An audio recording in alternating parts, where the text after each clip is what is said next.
Kienu 18 il-persuni li sfortunatament tilfu ħajjithom kaġun ta' droga matul is-sena 2023 u 13 minnhom kienu mwiet relatati ma' abbuż ta' kokaina.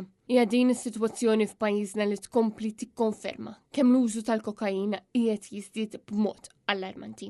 Kif anke jurrit fl-aħħar jiem investigazzjoni li saret mit-Times of Malta u li spiċċat fil-mira ta' kritika partiġjana.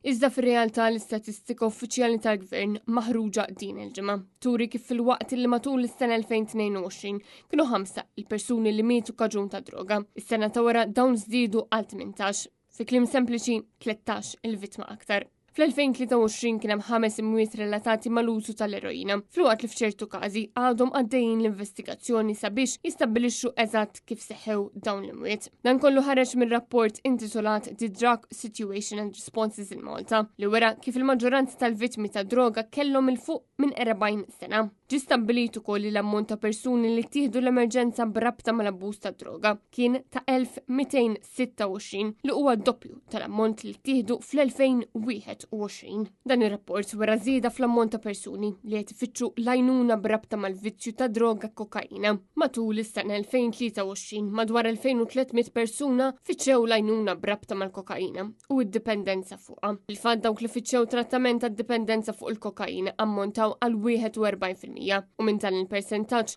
68% rrikorrew għall-għajnuna iktar minn darba. Joħroġ ukoll li fost dawk li fittxew l-għajnuna 90% kienu Maltin. Ir-rapport wera l-purità tal-kokaina kienet ta' 57% fil-waqt li dik tal-eroina komplet tinżel u tinsab fil-livell ta' 16%. Fatti li juru kemm qed issir taħlit anka fl-istess droga li jsir abbuż minnha.